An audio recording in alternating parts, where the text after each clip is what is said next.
Now the next topic we are going to do is consumption function.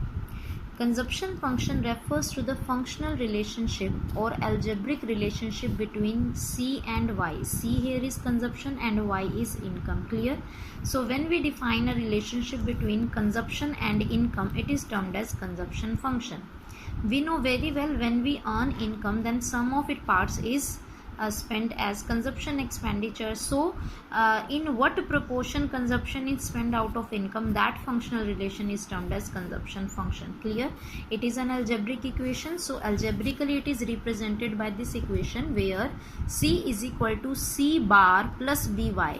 The sign here over the C is called bar. C is equal to C bar plus by. Clear?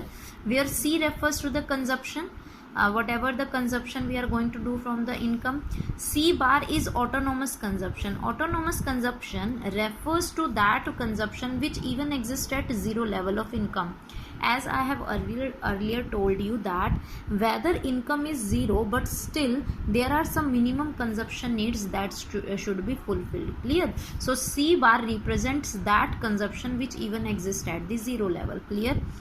B here refers to the slope of consumption function, or we can say the rate at which consumption changes, and Y here refers to the level of income. Clear? So this is the functional relationship between C and Y, that C is equal to C bar plus B into Y.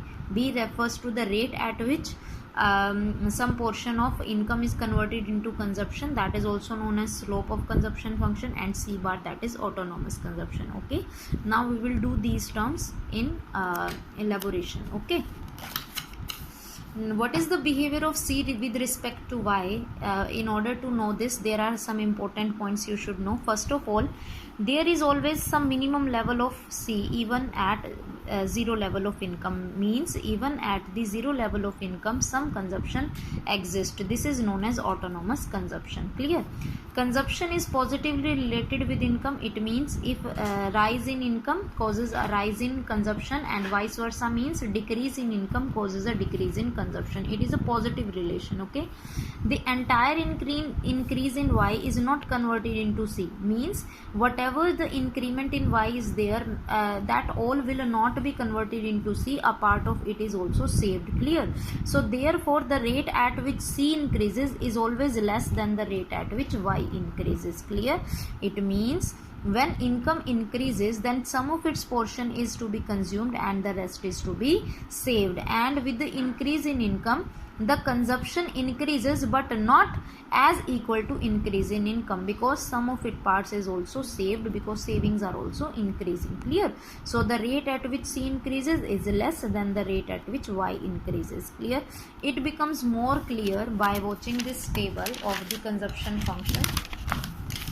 See here, this is the tabular presentation of consumption function where consumption is related with income. Income is been increasing from 0 to 50, 50 to 100, 100 to 150, and similarly consumption is also increasing from 20 to 60, 60 to 100, 100 to 140. But you can see here these observation what we have studied here, that even at zero income some consumption exists, that is 20, that at zero level of income there is some consumption. This is known as C bar. This is known as autonomous consumption. Okay, second observation, that C increases with the increase in income. As well as income increases, similarly consumption is also increases, and the rate at which C increases lags behind the rate at which Y increases. See here, the income is increasing by a proportion of 50. Clear?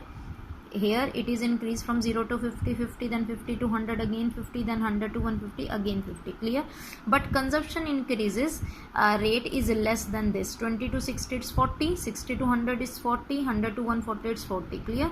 So the change in consumption is less than the change in income. This is why it is written over here that rate at which C increases lags behind the rate at which Y increases. Okay.